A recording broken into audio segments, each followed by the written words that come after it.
Hey guys, Keith from Kegland, and today we're talking about a new flow controlled ball lock disconnects. Now previously, a couple of years ago, we released this product. We invented this product as the world's first flow controlled ball lock disconnect, and you guys loved it. We sold out of these several times, and eventually we found that they were quite expensive to make, firstly, because we had some tolerances which were inside the ball lock disconnect, which required us to machine deep holes like this on a very shallow taper, and they were quite difficult to manufacture.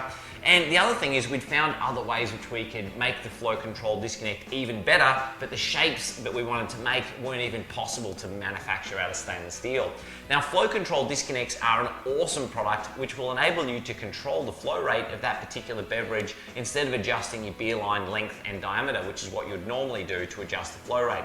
So if you've got a wheat beer, which typically has a higher dispense pressure, you would then have to add resistance to your beer line. So either make the beer line longer or reduce the internal diameter. But flow control ball lock disconnects, what they do is enable you to clip this on top of the keg, adjust this knob, and then change from one different beer which requires a different dispense pressure to another straight away, and don't have to fill around with lines at all. So this product has now been discontinued, sorry to say, but very excited to introduce our new little friend, which is our new ball lock disconnect with flow control. Now, with our old flow control ball lock disconnects, these had a 1/4 inch MFL or SAE type thread with a flare on the end. But with the new ball lock disconnects, these are a Duotight compatible. So what it means is you can just get our 8mm ever barrier beer line, which is the most common that most people are using with our keg systems. And we've also got a little bit of a depth gauge on here. So we've started to do this on all the new Duotight fittings. So you can see here where there's a little arrow and a line showing that you need to push the beer line up to there. So the reason we've done this, we found that some people were using our ever barrier beer line in conjunction with the Duotight fittings, and they weren't always pushing the line all the way in, and that way they were only hitting one of the two O-rings instead of getting onto both of them, meaning the fitting wasn't quite as reliable as it could be. So yeah, what you do is you just put the beer line up to that mark there, and you can put a little score, or if you had a texter, you can mark the line like that, and then push it into the fitting, making sure you're going all the way up to that point, like so.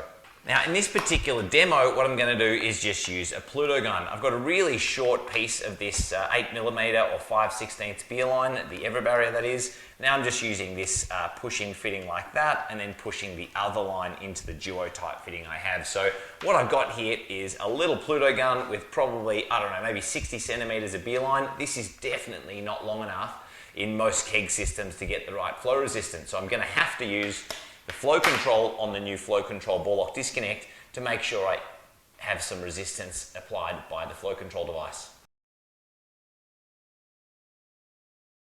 Now, some time ago, we brought out the Nuka Tap forward sealing tap. Now, these forward sealing taps are totally the way to go. This particular one is our best seller. It goes out on heaps of kegerators, and it's freaking awesome. Basically, the forward sealing mechanism makes the tap more sanitary, it pours really well, and one of the big improvements when he brought out the Nuka Tap is we shaved a lot of the stainless steel out of here to reduce the thermal mass. That was a massive thing, because if you guys have ever, poured a beer out of a kegerator or something like that, you'll notice that the tap body sits there fairly warm, and you need to pour enough beer through that tap to cool the tap down before the tap starts pouring really well. So it's what we really call first pour foam, and a lot of people would pour, that first glass of beer, get a bit of extra foam, and then the second glass would be perfect. So when it comes to thermal mass, this is another advantage of using the flow control disconnect when compared to flow control taps. Because if I look at the Nuka Tap with the flow control FC on the side here, this particular type of tap is generally always going to be heavier than the non-flow control alternative. And because this is sitting in an unrefrigerated position on the tower or the font of your kegerator, you really want to keep that thermal mass as low as possible so you don't get heaps of foam on that first glass.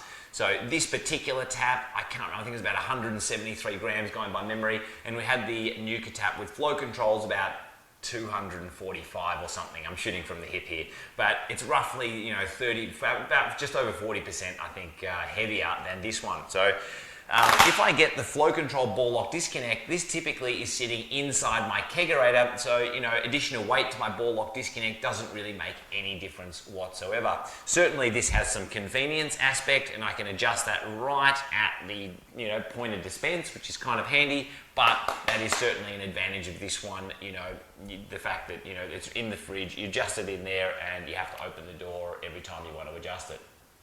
Now time to do some real life testing. I've got some carbonated sour beer. Now this particular one is a little bit over carbonated, so it's going to be a little bit difficult to pour already. The other thing I've done is I've set the regulator at 30 psi, which is actually quite a bit higher than normally you'd need for this type of thing. But really to push the flow control mechanism to the test, I'm going to crank it right up. The other thing I've done is I've got a fairly short beer line. As you can see, it's definitely less than a meter. It might be, maybe 60 centimeters or something at a bit of a guess. So I'm going to hook this gas up and get this thing really high up there. All right, so that's way up there in pressure.